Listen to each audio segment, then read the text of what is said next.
Bienvenidos Govers un día más a este vuestro canal. En esta ocasión vamos a realizar la review en profundidad y contaros cosas que no os han contado de la Artillery X1. Sin más, no os mováis, que comenzamos.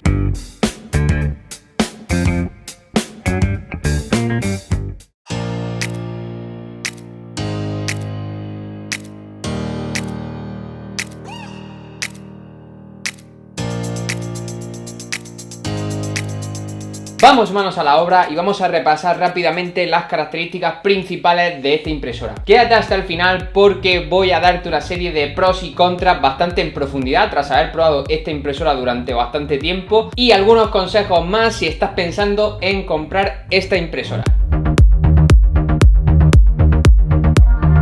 Arrancamos con el unboxing. No he hecho vídeo del unboxing en esta ocasión porque la impresora viene preensamblada en un 90% prácticamente. Y en cuestión de minutos, como podéis estar viendo, la tenemos montada y lista para funcionar.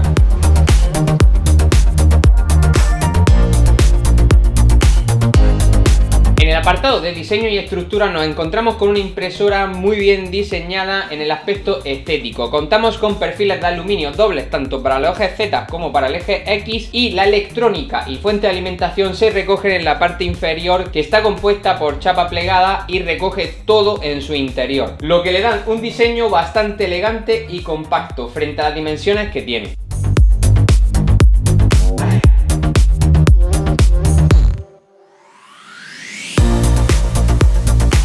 Haciendo un repaso rápido de las características principales, contamos con soporte de bobina en la parte superior, pantalla táctil TFT de 2,8 pulgadas recogida en la parte frontal de la impresora dentro de su estructura. El sistema de cableado se compone de sistema de cables planos flexibles que le dan una estética bastante elegante, muy fácil de montar en ese aspecto, pero hablaremos de ello más adelante porque tengo que contaros alguna cosa. Más características principales: doble eje Z con usillos en ambos lados y sincronizados en la parte superior. Ya lo comenté en la Artillery Genius, no soy muy partidario de esta sincronización. Probablemente, es decir, he probado la impresora tal cual venía para contároslo en la review, pero justo haré otro vídeo de mejoras de la Artillery X1 y una de ellas va a ser liberar este sistema de la parte superior, ¿vale? Pero bueno, básicamente contamos con doble usillo en el eje Z. Además contamos también con una base de cristal de 3 milímetros de borosilicato y base de silicona alimentada a 220, lo que hace que caliente bastante rápido. Entrando en el apartado de dimensiones, contamos con una impresora con unas dimensiones bastante considerables. Contamos con 300 milímetros de base en el eje X, 300 milímetros en el eje Y y 400 en Z, lo que nos da un volumen bastante elevado y que podemos comparar directamente con la CR10 V3. Comparar CR10 V3 con Artillery X1. Dímelo en los comentarios si te apetece que haga este tipo de vídeo y compare un modelo con otro. Y vámonos con una de las características principales que tiene esta impresora. Contamos con un sistema de extrusión directo, a diferencia de otras muchas impresoras del mercado que se encuentran con un sistema Bowden. Aquí contamos con un sistema de extrusión directo con relación 3:1 tipo Titan, aunque el barrel que une el disipador con el bloque la verdad que lleva teflón. Lo podemos sustituir por un tubo de Capricorn o, en el mejor de los casos, sustituirlo por un barrel de titanio o un bimetal, que nos dará muchísima más estabilidad y muchísima más calidad a la hora de imprimir y en futuros posibles fallos que nos puedan surgir con esta impresora. En el JTEN contamos con boquilla de 0,4 tipo Volcano, es decir que el cartucho, en vez de estar en formato horizontal, está en formato vertical, lo que nos permite calentar más fácil el filamento y poder alcanzar unas velocidades superiores. Este sistema es ideal pues para cambiarle a esta impresora, que no soy muy partidario de que estas impresoras con tanto volumen tengan boquilla de 0,4. Yo siempre arrancaría de un 0,5 o incluso algún 0,6, ya que son impresoras destinadas sobre todo a volúmenes grandes, pero bueno, vienen con 0,4 para adaptarse a la gran mayoría de usuarios que quieran imprimir con esta impresora. Uno de los principales problemas que podemos encontrarnos con el sistema de extrusión es que el sistema de muelle que hace que la dureza de nuestro gatillo sea mayor o menor, es decir, que apretemos más o menos el filamento, se encuentra en la parte posterior pegado al chasis, lo que es prácticamente inaccesible a la hora de ajustar esa tensión. Y bueno, analizaremos alguna cosita más en los contras de esta impresora al final, como por ejemplo el gatillo, que no suele le da fiabilidad y a muchos usuarios se han quejado bastante de esa parte. Pero bueno, eso lo reservamos para el final. Continuamos con la conectividad. La conectividad de esta impresora presenta puerto USB en la parte delantera y también tarjeta micro SD. Nos permite tanto conectar un pendrive USB con nuestros archivos G-Code o una tarjeta micro SD. Por tanto, es decir, tenemos esas dos opciones de conectividad. Algunos modelos de la Artillery Genius X1 al principio, es decir, esta es la versión V4, sí que daban problemas el puerto USB a la hora de conectar un pendrive. Tras haber visto este problema, he estado funcionando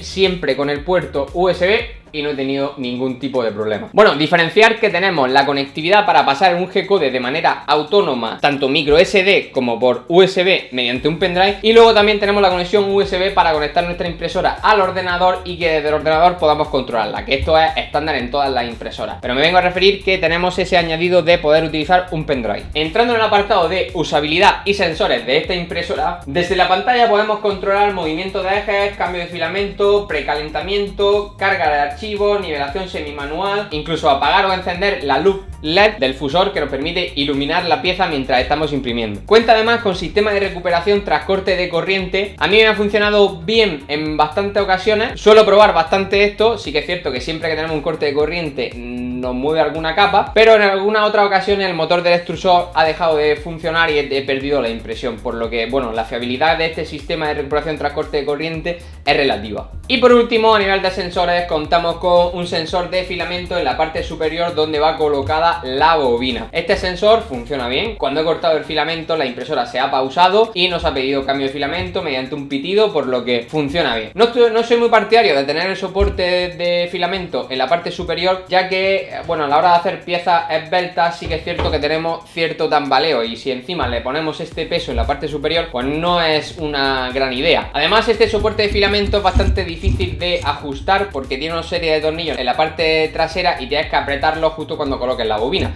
Ahora mismo lo tengo suelto para ajustar la siguiente bobina, pero bueno, es un poco tedioso. En Thingiverse hay una serie de modelos para poder apretar o soltar este tornillo y poder moverlo y ajustarlo cada vez que queramos imprimir de manera mucho más sencilla. Vamos con el sistema de nivelado. Esta impresora, con unas dimensiones bastante considerables, cuenta con un sistema de nivelado manual guiado. Es decir, tenemos desde el menú de la pantalla una serie de instrucciones en la que el fusor o JOTEN se colocará en una esquina, en otra, en el centro o en las diferentes posiciones, para que nosotros, mediante las ruletas que trae en la parte inferior, algo pequeña hay que decir, nos permita ajustar cada una de las esquinas. Tengo que deciros que la nivelación con las ruletas tan pequeñas es un poco tediosa y los muelles están bastante duros, pero esto hace que al estar tan duros los muelles, solamente con nivelarla la primera vez no se haya prácticamente desconfigurado nunca. ¿Por qué? Porque tiene unos muelles que tienen bastante tensión, por lo que justo cuando la ajusta no tiende a moverse y tiende a perder ese nivelado. Así que por esa parte, bueno, es un poco tediosilla de nivelar al principio, pero la nivelé la primera vez y me he olvidado de nivelarla en las siguientes ocasiones. En el apartado de electrónica contamos con una MKS Gen L en la parte inferior junto con la fuente de alimentación y que cuenta con un driver TMC 2100. Y aquí es donde viene otra de las características buenas de esta impresora, y es su silencio. La verdad que es una impresora bastante silenciosa a la hora de imprimir. El ruido que más destaca es las retracciones del sistema de extrusión tipo Titan y poco más. Es decir, la verdad es, a nivel de silencio me ha gustado. Me ha gustado cómo viene gestionado. Los ventiladores tampoco hacen un ruido excesivo y en esa parte estoy bastante contento. Sí que tengo que deciros, por otra contra, que el driver del motor del extrusor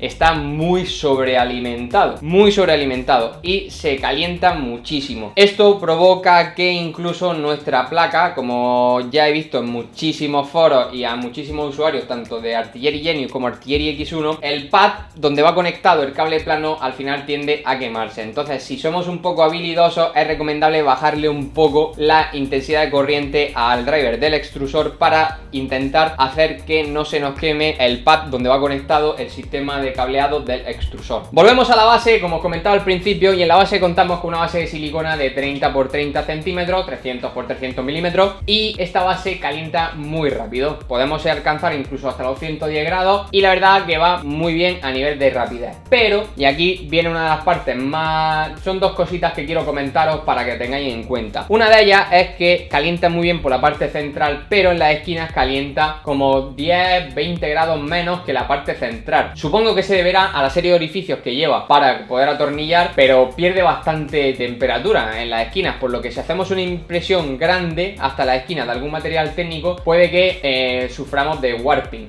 ¿vale? Y otra de las cosas que quería comentaros es la fiabilidad del cable de la parte trasera. Son muchísimos los usuarios que se han quejado de este tipo de cableado y que se despega, se parte, se seca el cable, y aquí tenemos un problema. La impresora es metálica y ese cable va a 220 voltios de corriente, por lo que puede que podamos sufrir algún chispazo inesperado, y por eso os recomiendo muchísimo a todos los que tengáis esta impresora o estáis pensando en comprarla, que reviséis muy bien el sistema de cableado de la parte trasera. Por mi parte, ahora mismo está de casa. Lo que haré será cambiarle esta especie de funda que al final acaba secando el cable, y reforzaré también la conexión con la base para que mediante el movimiento no acabe partiendo, ¿vale? Que le ha pasado a algún que otro usuario. Simplemente esto lo digo como consejo a nivel de seguridad, sobre todo si vaya a darle bastante caña a la impresora, y básicamente por eso, porque estamos trabajando con corriente alterna de 220 o el voltaje de cada país. Vamos al apartado. Aquí quería hacer un paréntesis y hablar de los cables planos. Los cables planos, como he comentado, estéticamente le dan una visibilidad a la impresora muy recogida y perfecta. Pero, ¿cuál es el problema? El problema es que desde el extrusor contamos con más de 5 cortes,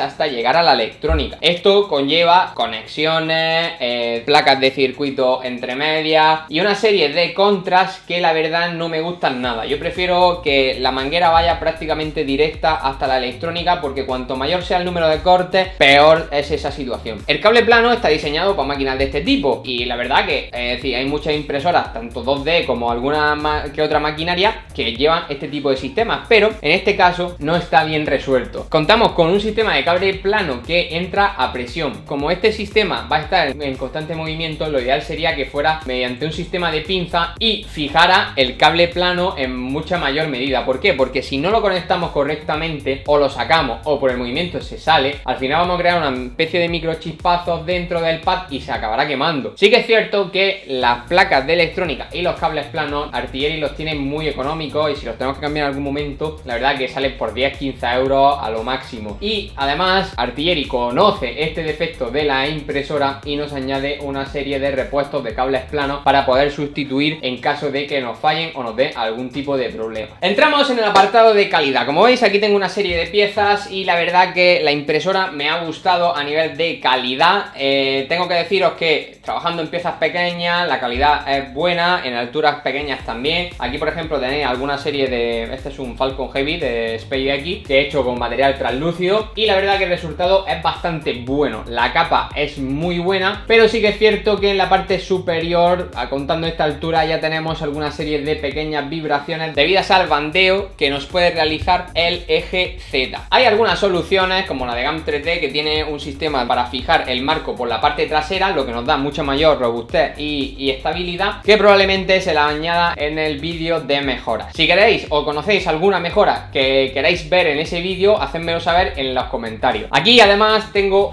un perfil que he impreso, ¿vale? Un cubo, básicamente, que lo he extruido en el eje Z, y a la parte inferior va perfecto, pero en la parte superior sí que es cierto que se nota ese bandeo bastante más. La verdad que bajando las velocidades este problema se queda bastante resuelto, pero si imprimes a unas velocidades algo más elevadas, sí que es cierto que puede producirse esa ligera vibración de la pieza y la capa suele notarse algo movida, ¿vale? Y entramos en el apartado de conclusiones. En el apartado de conclusiones quiero deciros que el Artillery X1 tiene todo para ser una gran impresora, pero presenta algunos peros. Y aquí es donde viene la conclusión bajo mi punto de vista, y es que la impresora, la Artillery X1, tiene todo para ser una gran impresora, tanto a nivel de diseño como en características de extrusión directa, sistema Volcano, etcétera. Sobre todo para los que se inician, tengo que decir que la fiabilidad de la impresora puede ser algo reducida. Pero en contra también hay que decir que los repuestos de la impresora son bastante económicos en el caso de que tengamos que cambiar algún cable plano, alguna placa de electrónica al que van conectados, etcétera. Y si incluso si somos un poco habilidosos, podemos realizarle una serie de mejoras que veremos en futuros vídeos y dejarla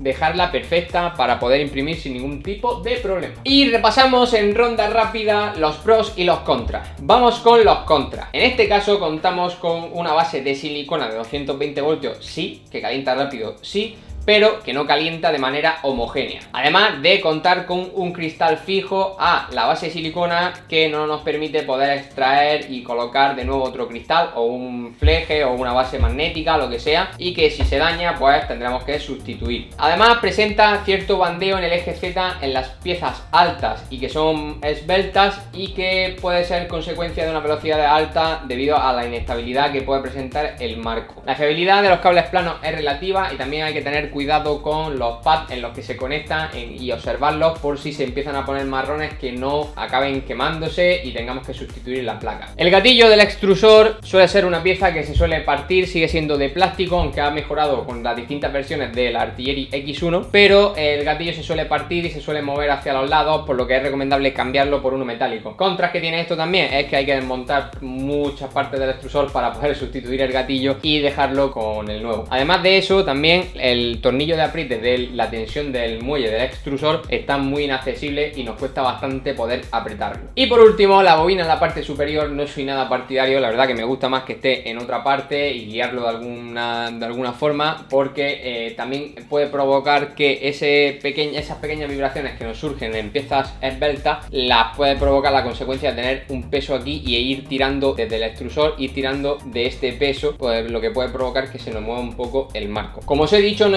es algo crítico, se puede sustituir por un sistema de estabilización de la parte trasera y listo. Y vamos con los pros de esta impresora. Una de las principales características que me gusta de esta impresora es un nivel de ruido. Es bastante silenciosa y muy fácil de tener en una oficina, en un puesto de trabajo, sin que nos moleste, o incluso en casa. Está bien gestionado el tema de los ruidos, tanto a nivel de ventiladores, que no son silenciosos, pero la verdad que no hacen ruido excesivo, y a nivel de electrónica. Lo único ruido principal sería el sistema de extrusión. La calidad es bastante buena en un principio, y además de ello contamos con lo que más me gusta de esta impresora, que es un sistema de extrusión directo. El sistema de extrusión directo, la verdad que nos permite controlar muchísimo mejor tanto la impresión de flexibles como otros materiales y controlar mejor la deposición de las capas, evitando así unas retracciones elevadas. Además de ello, contamos con un diseño bastante elegante, bastante recogido, sin fuentes externas, sin cableado que se vea, y también sistema de doble eje Z que junto a la estructura de los ejes la hacen muy estable en el plano XY. Por último, remarcar que a diferencia de otras marcas que para mejorar sus fallos, por así decirlo, del modelo o corregir el feedback que van recibiendo desde los propios usuarios, Artillery ha ido haciendo mejoras del Artillery X1, es decir, ha pasado de la V1, V2, V3, V4, en la que va incorporando mejoras poco a poco según va escuchando a los usuarios. Esto, la diferencia de otras marcas que, por ejemplo, para corregir un fallo del extrusor directamente crean un modelo nuevo y crean otro modelo nuevo y crean otro modelo nuevo, y tenemos 4 o 5 modelos que lo único que hacen es corregir errores, pero ninguno está finalmente acabado. Por último, si eres un usuario que está empezando con esta impresora, la verdad que podrás imprimir fácilmente. Tienes que tener en cuenta todos los consejos que te he dado a lo largo del vídeo, para tanto si vas a comprar la impresora como si te merece la pena luego ir cambiando ese tipo de pequeñas imperfecciones que te van a ir surgiendo conforme vayas avanzando con la impresora a nivel de uso, y valorar si te merece la pena comprarla o no. Y llegados hasta aquí, vamos a hacer un bonus track rápido en el que os comentaré qué mejoras le podéis hacer a vuestra Artillery X1, aunque las veremos en un futuro vídeo. Y entre ellas está el fleje o cama magnética para la base, sustituir el barrel por uno con tubo Capricorn o por uno de titanio, que nos dará muchísima mejor consistencia. Bajar un poco la intensidad de corriente del motor del extrusor, lo que nos permitirá que el pad no se queme y tenga mucha más durabilidad. Liberar el eje